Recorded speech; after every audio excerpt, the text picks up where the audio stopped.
Oke, kembali lagi bersama gua Sender di modul Trade with Sender. Jadi di modul kali ini gua akan membahas salah satu jaringan atau network yang bernama Solana Network ya. Harusnya ini juga kalian tahu lah ya, karena ini biasa sarangnya meme coin ya. Jadi Solana Network ini adalah blockchain yang terdesentralisasi juga ya, yang dirancang untuk mendukung aplikasi skala besar dan menawarkan transaksi dengan kecepatan yang sangat tinggi tapi biaya yang sangat-sangat rendah.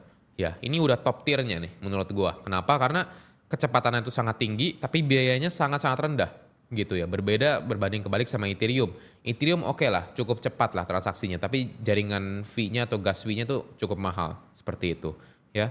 Fungsi utama ya untuk jaringan Solana itu adalah Solana tuh awalnya emang bisa dibilang sebagai Ethereum killer atau pesaingnya Ethereum gitu. Dan ini berfokus pada skalabilitas dan juga efisiensi untuk penggunaan massal gitu. Karena ya ini Solana bisa menghandle transaksi jauh-jauh lebih tinggi ya, jauh lebih besar dibanding Ethereum gitu. Makanya ini bisa disebut sebagai Ethereum killer gitu. Ditambah ya jauh lebih rendah juga gas fee-nya seperti itu.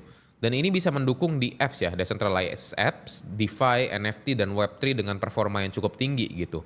Dan Solana juga ini adalah salah satu token utama yang berada di jaringan Solana gitu, yang digunakan untuk membayar gas fee atau ya transaksi juga. Atau mungkin kalau kalian mau staking itu juga harus pakai Solana. Nah jadi Solana ini menggunakan yang namanya Proof of History gitu. Jadi ini mekanisme konsensus yang menciptakan catatan kronologis dan terverifikasi dari peristiwa di blockchain.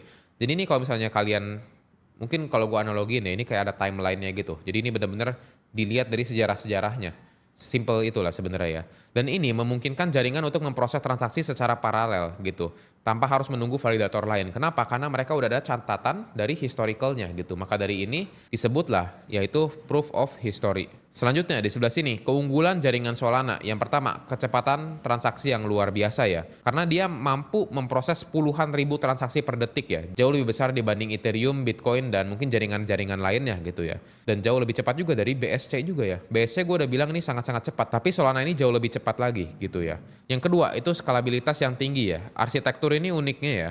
Dia memungkinkan jaringan untuk terus scale up ya, seiring dengan pertumbuhan pengguna dan juga permintaan gitu. Selanjutnya, biaya transaksi yang sangat rendah ya. Gas fee di Solana itu sangat-sangat rendah ya, menjadikan ideal untuk di apps yang banyak membutuhkan banyak transaksi. Maka dari itu seperti yang kalian tahu, ya pump fund dan lain-lain ya, yang buat meme coin dibuat di jaringan Solana. Kenapa? Karena itu kan butuh transaksi yang cukup banyak ya. Dan ini transaksinya juga rendah gas fee-nya. Makanya orang suka pakai jaringan Solana gitu. Dan kalian ya, bahkan ya, kalian misal mau trade atau mau swap, mau staking, itu gas fee-nya cuma 0,0001 Solana ya. Itu Rp1.000 pun nggak ada gitu ya. Tapi ya mungkin ya Solana ini mendapatkan profitnya dari mana? Dari kuantitas bukan dari kualitas. Berbeda dengan Ethereum. Kalau Ethereum tuh mungkin lebih ke kualitas ya. Kenapa? Karena jaringannya jauh lebih sedikit ya compatible-nya dan juga ya gas fee lebih mahal. Tapi kalau Solana ini bisa handle transaksi puluhan ribu ya per detiknya. Jadi itu jauh lebih besar gitu ya. Potensi untuk mendapatkan kuantitas yang besar gitu. Ya, selanjutnya ekosistem yang berkembang pesat ya. Jadi ekosistem DeFi, NFT, meme ya dan gaming di Solana itu tumbuh sangat-sangat pesat ya. Dikarenakan apa? Karena itu didukung oleh biaya rendah dan juga kecepatan yang sangat tinggi gitu. Ini untuk keunggulan jaringan Solana. Selanjutnya, kekurangan jaringan Solana ya. Yang pertama ini sentralisasi ya, mirip dengan BSC ya.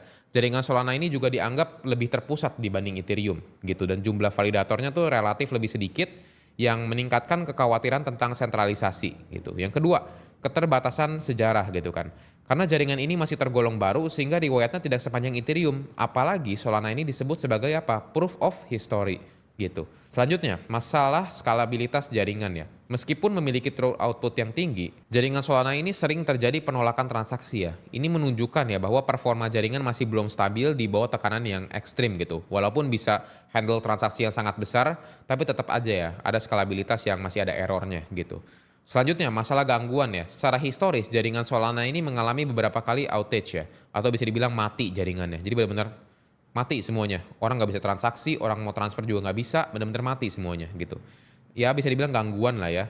Meskipun tim inti juga ya berupaya untuk meningkatkan keandalannya, tapi ini susah juga ya. Masih kadang beberapa kali sering yang terjadi namanya outage ini gitu.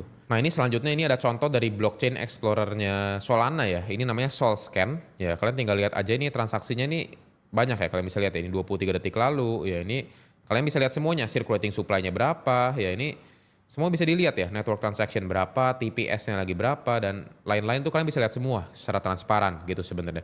Dan semua chain sebenarnya ya pasti punya blockchain explorer-nya masing-masing lah. Oke, mungkin segitu aja untuk modul kita kali ini tentang network Solana. Kita akan bertemu lagi di modul-modul yang berikutnya.